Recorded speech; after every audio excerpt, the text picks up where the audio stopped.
Wala nang sinisweldo si Teacher Jose Nicesito simula nung Hunyo. Ipinag-utos kasi ng korte na hilahin ang kanyang sahod at allowances para ibayad sa utang ng isang kapwa guro. Nakalista kasi siya bilang co-maker sa utang na mahigit 300,000 pesos. Nung nagpunta po ako dun sa MTC, sabi nila wala na daw po magagawa kasi nga po na ibaba na nga daw po yung hatol. Kaya ang ginawa ko po doon, nagpunta po ako sa PAO, nang hingi po ako ng advice kung ano po yung pwedeng gawin. Ang tanging na lang po magagawa daw po namin, gumawa daw po ng motion para ma-lift yung garnishment.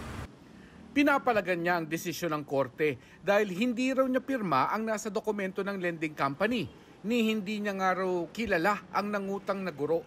Taga Makati ang nangutang, siya na may taga Camarines Norte.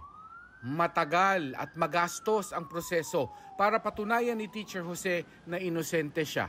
Kaya nga po medyo natatagalan talaga ang pag-process ko kasi kung kailan lang po ako merong mapagkukunan na para makaluwas po dito, doon lang po ako nakakaasikaso. Kasi ang mga pamangkin ko rin naman, na sila po yung talagang kadalasan nagbibigay sa akin pamasahe. Ang pamangkin ko rin naman kasi, kumbaga, simula lang din ng pagtatrabaho, kaya kumbaga hindi pa rin po sila ganun ka-stable. Sabi nga ni Jose, nagbabayad siya ng utang ng iba, gayong siya mismo ay baon din sa sariling utang.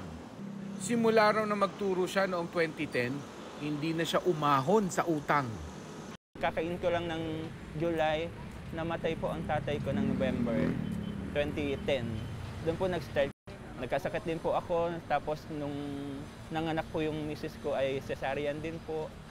Kaya malaki rin po yung naging gastos po doon.